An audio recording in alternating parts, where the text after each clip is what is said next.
सुप्रभात, शुभ अपराह्न, शुभ संध्या, good morning, good afternoon, good evening.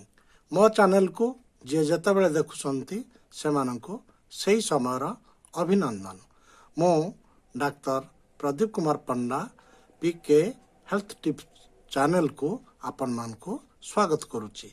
जो माने मो चैनल को सब्सक्राइब करि नाहंती सेमानंको सब्सक्राइब करी बेल आइकन दबाया पई अनुरोध करुच्ची। मु आपण मानको आज गोटे सुंदर हेल्थ टिप्स देवी। शीत दिन आसुची, शीत दिन रे प्राय समस्ते मॉर्निंग वॉक करिवे, सकाळू चलिवे।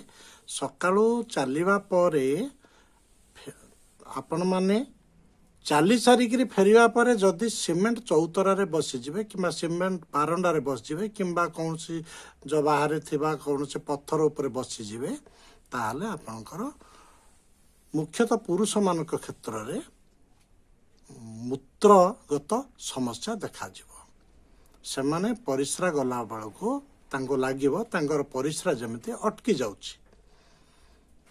जो लोक परिवार जो लोक तांको चलिबा पई पठेई थिबे बा निहाती न चलिले देह खराब हो बोली बाध्य करी पठेई थिबे, से चाली सारिकी फेरिबा परे जेतेबेले परिश्रा करिवारे कष्ट अनुभव करिवे से घरे पूरा चित्कार करिवे, पाटी करिवे, कहबे तम मानक पई आज मोर अवस्था।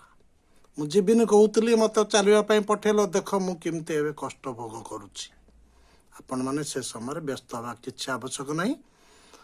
होमियोपैथी स्टोर रु नक्स भम 200 पोटेंशियर आनिबे आउ तांको जीभरे 2 बूंदा देदेवे, बस खेल खत्म, तांकर समस्या समाधान।